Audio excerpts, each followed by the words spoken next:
Well, you may or may have not seen us stutter step on starting this live. That's okay. We're trying again. We are trying again, and that's just fine. Yes. So, what are we doing? We did learn we should log in and watch for comments and things. Yes, we so should. You're doing that over Yeah. there. Yeah. So, a month or so ago, I think we came on and said, hey, what do we do after the year of Sanderson? Well, from time to time, we read the same books together, and we thought we'll get on and just discuss those. We do it anyway together. We do. We share our opinions freely and thought, well, we'll do it in this format, and maybe that'll be interesting. Yeah. So that's what we're here to do. And this time, the book we're here to discuss is Can't Hurt Me by David Goggins. Can't Hurt Me. And his suggestion. My suggestion. We are in one shared book club. One shared book club together. Yep. Online. Mm-hmm. And I was chosen to recommend the book. And according to Heather, I made the mistake of suggesting a book that you haven't read. So when you're suggesting a book for book club, you should always have like pre-read it so that you can be like, yes, I know that this is a good book and I really enjoyed it. You can give it a rave review before everybody else reads it. That seems like a whole lot of no fun to me. So I picked a book I hadn't read, and there's pros and cons to that, as we'll find out. Yeah. So we read this one together and thought, I guess as far as an agenda goes, we'll share a little bit, maybe we'll give a brief synopsis, mm-hmm. like here's what the book is about, and then we'll share maybe some things that weren't our favorites or some things to watch out for, some cautions about the book, and then we'll wrap it up with who would really enjoy this book and you know, some positives. Yeah. How's that sound? That sounds great. Who's doing the synopsis? Me or you? We didn't plan this. We didn't. We're just flying by the seat of our pants. You can give a synopsis. Go ahead. I was just talking. Oh, okay. Why don't you give a synopsis? It's a memoir. So it's David Goggins. He is writing it in first person, and he is giving a memoir of his life. And when anybody writes a memoir, they write their memoir with them in the best possible light. They present themselves so that they are the hero of the story, kind of deal, leaving out all the bad things. And it might give you a skewed sense of who they really are. That would be a big criticism that I have. But no, jumping right into the criticisms. Well then. Yeah, I will say we both listened to this book. Listened to it. And they tried the audio version of this, which I think is only available on Audible. Yeah. They did a little different delivery. He was on there, I believe, with his ghostwriter. Yep. So, you know, when people quote unquote write books, a lot of times there's someone else, you know, writing at the keyboard yes. writing the book. Yes. And they kind of did a podcast style presentation where he would read the book and then they'd stop and talk about it. What were your thoughts about that format? I did not like the format. It broke up the story, and he would like ask questions to him and he would say things and then he would say, oh, but that's coming up in the book next, or I talk about that in just a little bit. And so it felt redundant and it didn't feel like it helped the story flow overall. They were trying to give action-oriented steps along the way for you to do to, you know, take control of your life.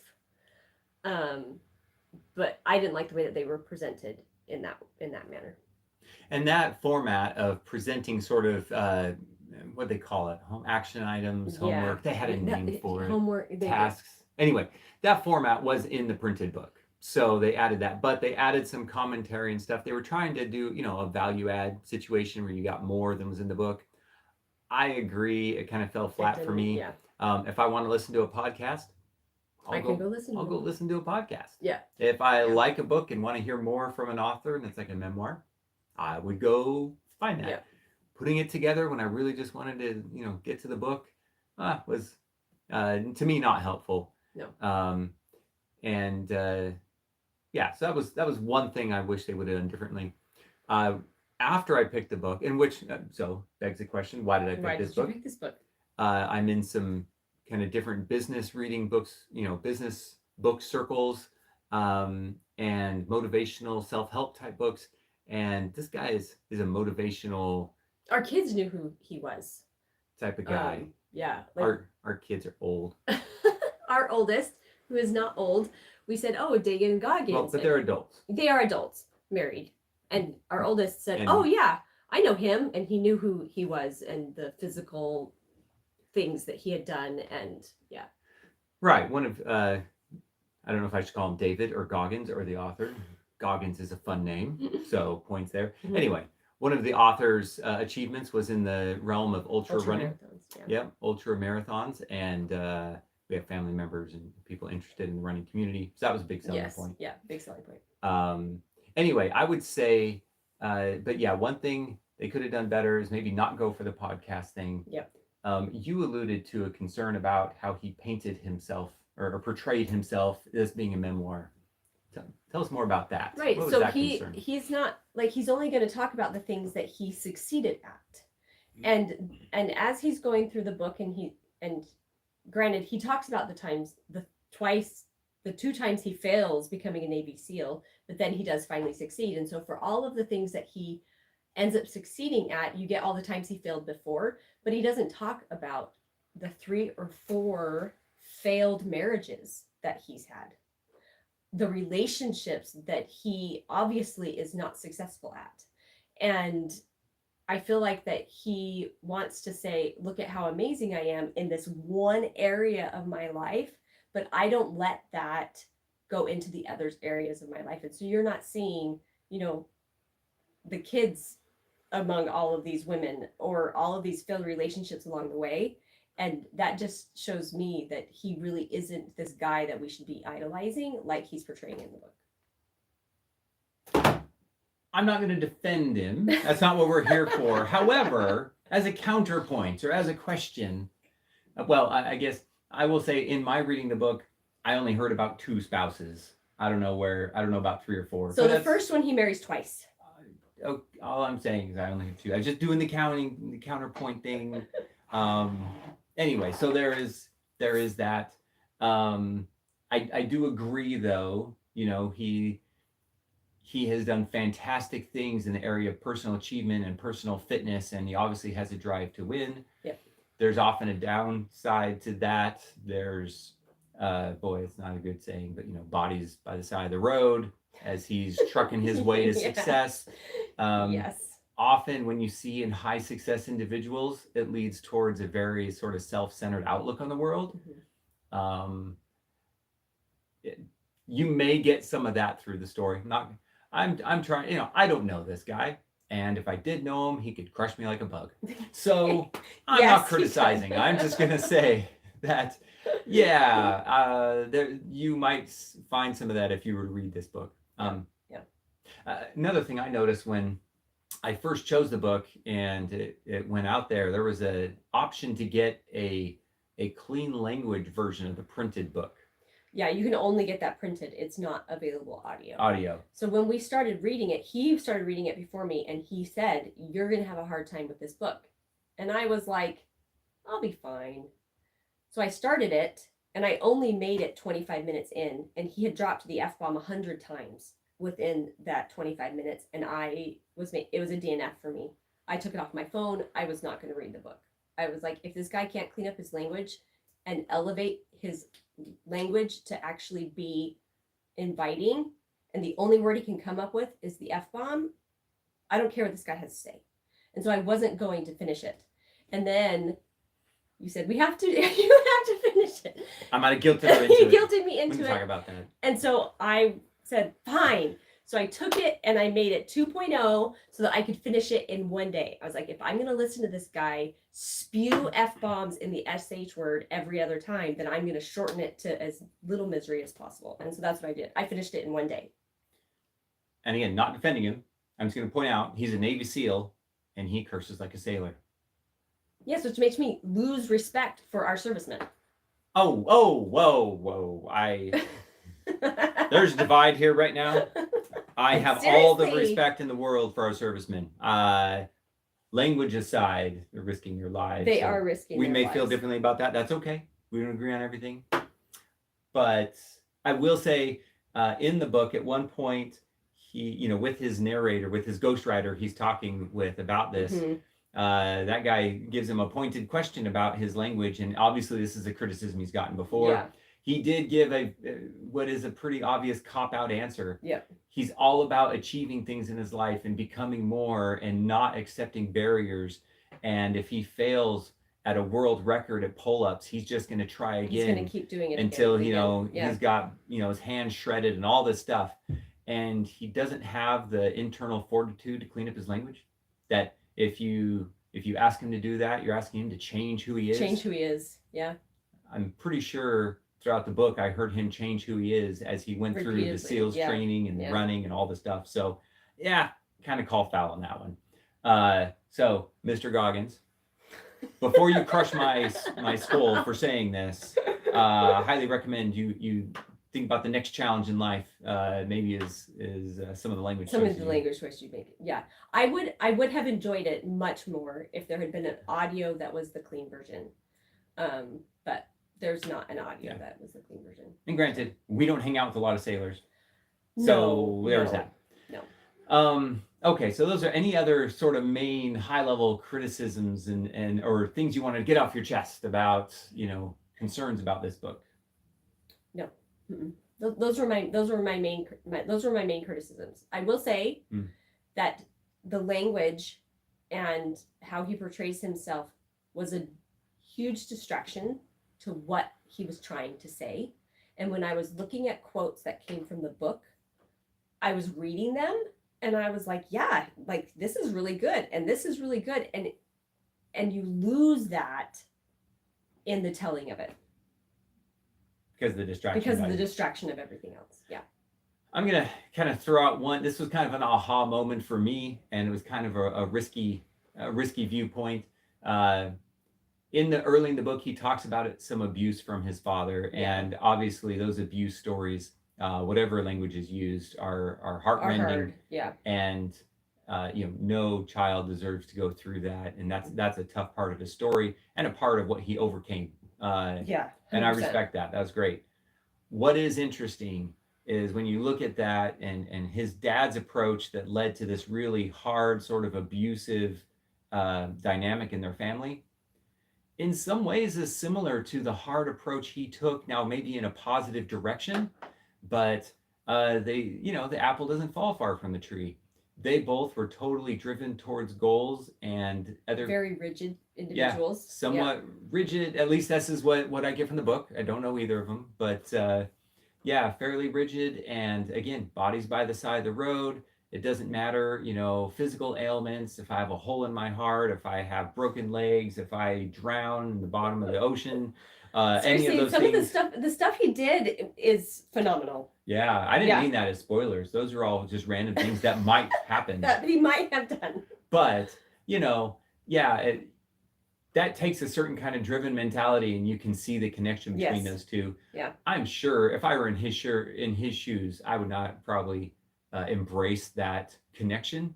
But for all of us readers out there looking to learn from the book, I thought that is actually that's a good lesson. Yeah. As far as when you're out trying to achieve things, make sure that by the time you get the success you're looking for, you're still the person you want to be, and haven't become the person that you were, trying to not be. Yeah. So okay, so if that's the end of kind of our cautionary list, let's transition to the positive. Yeah. Who would really benefit from this book? Oh, we'll give him the clean version, but teenagers. He talks about entitlement and that the generation today feels like they deserve all of these things. And he's like, no, talent is only gets you this far. It doesn't matter how much talent you have. It's the hard work and it's the determination behind it. And you are not entitled to anything. And we have a generation of kids that are being raised thinking that they don't have to work for anything.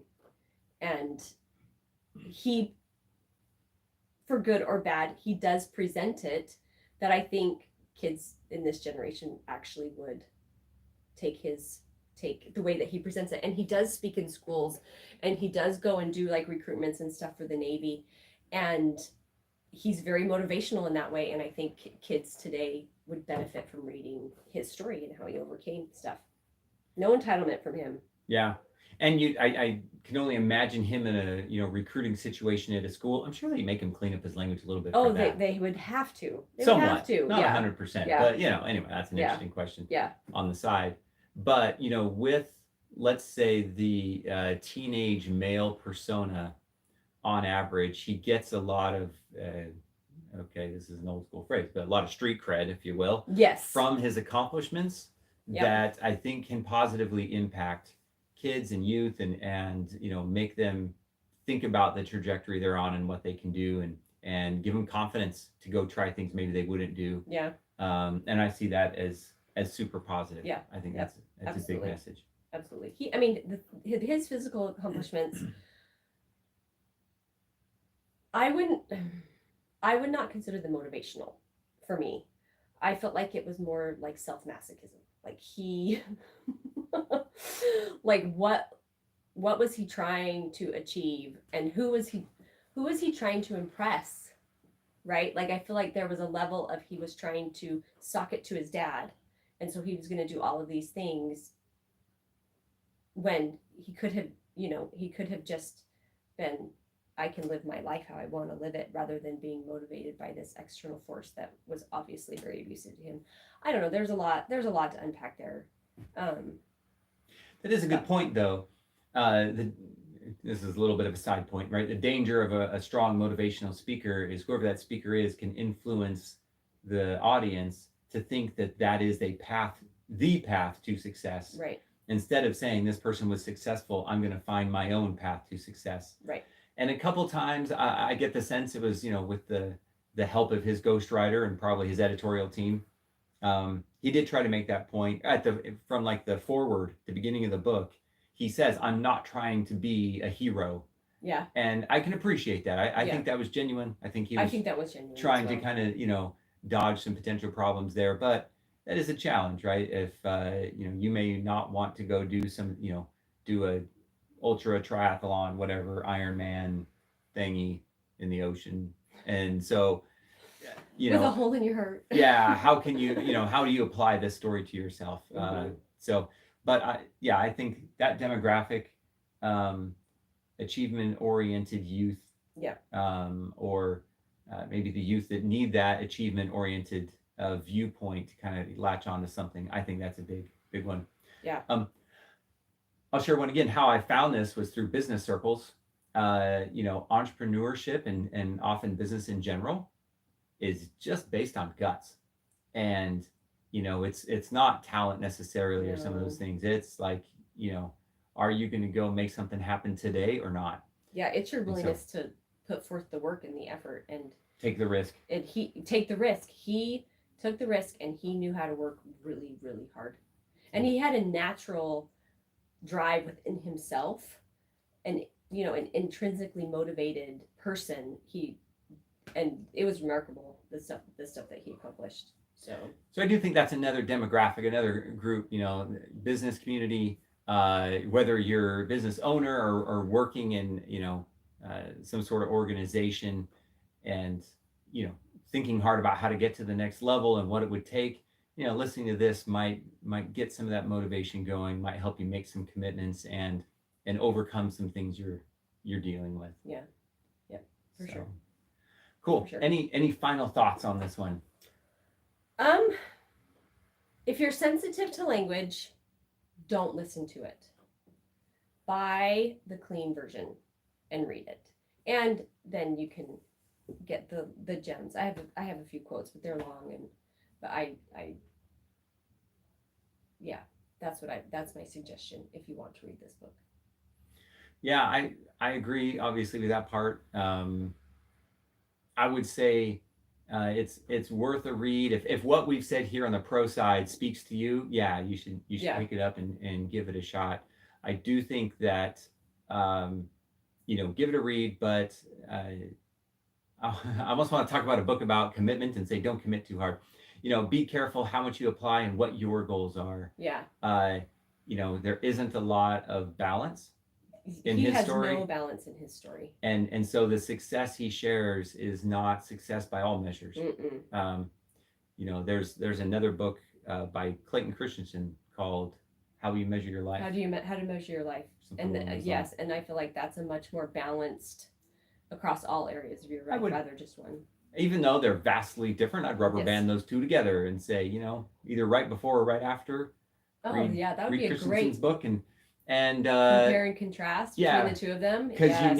you need to go get it. You need to take some adversity and win anyway. I think that's solid advice, and Goggins says it better than anybody. But what you're going to achieve, what are you shooting for? That's a good Is question. his life worth emulating? No. And I don't think he would say you should emulate. No, his life. I don't think he would say that either. But then why are you writing a memoir about it? Why are you writing this book, telling all of the great, amazing things that you did, unless you want people to be motivated by what you do? Or maybe one ending of the book is you're making $12 an hour as a firefighter and want to make some money. That may or may not happen. I'm going to say no, doesn't happen. Might happen. So anyway, that could be a motivation. Yeah, that's and true. I don't fault him It's for true. that. Someone who makes money by writing a book, more good on you. Yes. Yeah, absolutely. Yeah. So anything else you want to say about this? No. Okay. I would not recommend it. if I'm putting this book on Goodreads and I'm like yes Okay. or no, this book is a no for me. I would not Okay. recommend it.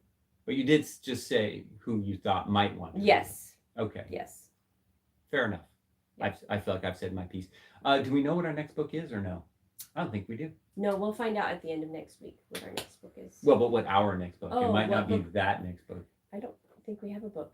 Okay. We haven't. Our homework is to find a book. Yes, it is. And we'll do this again if we feel like it, and hopefully it's been interesting. Yeah. So I enjoyed talking about it with you. we talk about it anyway. I know. We just have this odd We have camera window into the world. window over into there. the world to Yes. see our opinions. about I'm going it. to awkwardly leave now and turn You off are. the window to the world. You are. Okay. Good evening, everybody.